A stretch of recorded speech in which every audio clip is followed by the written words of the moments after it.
Daniel was a young man wrestling with inner conflicts for him. Daily life meant contending with dark thoughts and battling his inner demons.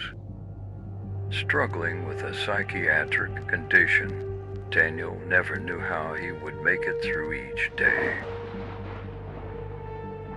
One rainy evening, Daniel had missed the last bus and was already waiting at the bus stop, shivering from the cold. The bus's arrival took longer than expected, and the rain intensified. With his mind preoccupied by dark thoughts, Daniel waited anxiously. When he finally boarded the bus, he immediately sensed an eerie atmosphere. The interior lighting was dim, and there were only a few passengers. He settled into his seat and tried to find solace by looking outside.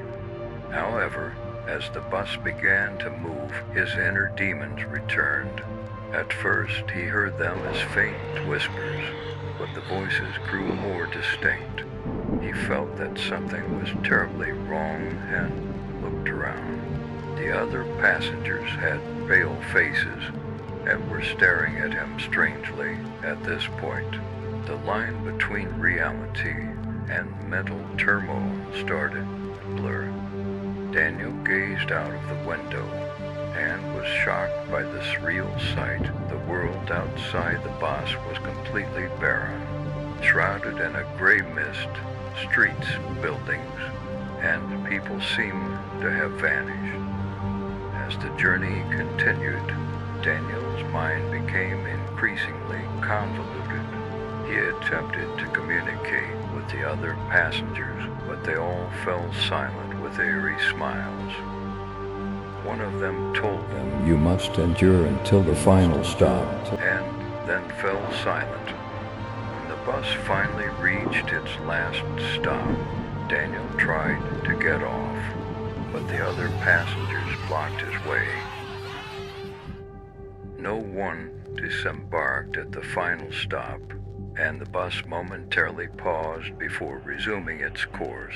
Daniel felt like he was losing his sanity. Horrifying sounds reverberated inside the bus. The dark thoughts in his mind grew stronger, and the line between reality and dreams faded completely. Eventually, the bus came to a halt and the doors opened. As Daniel stepped outside, the gray mist enveloped him, and everything disappeared. The bus had vanished into the depths of reality at the final stop, and Daniel was lost in the abyss of his psyche.